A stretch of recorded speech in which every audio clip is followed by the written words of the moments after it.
Hello welcome back to our channel evening mini vlog అండి. ఇది వచ్చేసి ఈ స్వీట్ అయితే మీ అందరికీ తెలిసిందే. సరే నేను కూడా స్నాక్స్లోకి చేద్దామని చెప్పేసి జాన స్కూల్ నుంచి వచ్చేసరికి అయితే ఇంకా డైలీ హాట్ తింటుంది కదా, సరే స్వీట్ కూడా పెడతా ఉండాలి, అప్పుడప్పుడు టేస్ట్ చేయాలి కదా అని చెప్పేసి నేనైతే సేమే ప్రిపేర్ చేస్తాను. ఇప్పటికే మీకు అర్థమైపోయి ఉంటుంది. ఇది కూడా వీడియో చేయాలా అనుకుంటారు, ఎవరి సాటిస్ఫాక్షన్ వాళ్ళే కదా. సో నేనైతే వీడియో తీసి పెట్టుకుంటున్నాను అంతే.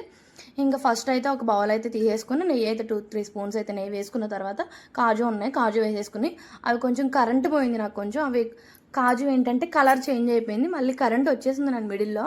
ఆ తర్వాత ఒక పక్కకు తీసేసుకుని సేమియా అయితే ఒక కప్పు సేమియా అయితే ఫ్రై చేసుకోవాలి అదే నెయ్యిలోని. అవి కూడా కొంచెం కలర్ చేంజ్ అయిన తర్వాత ఒక 1/2 లీటర్ పాల ప్యాకెట్ అయితే తీసుకుని 1/2 లీటర్ పాలు అయితే వేసేసుకుని ఒక 2 మినిట్స్ హైలో పెట్టుకోండి. ఆ తర్వాత అయితే పొంగు వచ్చేసాక సిమ్లో పెట్టేసుకున్న తర్వాత అయితే సేమియా అయితే ఉడికిపోయింది, ఆల్మోస్ట్ డన్. ఇంకా కాజు అయితే వేసేసి ఇంకా నేనైతే గ్యాస్ అయితే ఆఫ్ చేసుకుని కప్పు సేమియా తీసుకున్నాగా కప్పు అయితే షుగర్ వేసేసుకున్నా.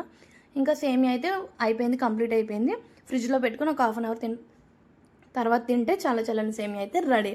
అలాగే మన వీడియో మీకు నచ్చితే లైక్ చేయండి, షేర్ చేయండి, సబ్స్క్రైబ్ చేసుకోవడం మర్చిపోవద్దు. Bye bye, thank you for watching.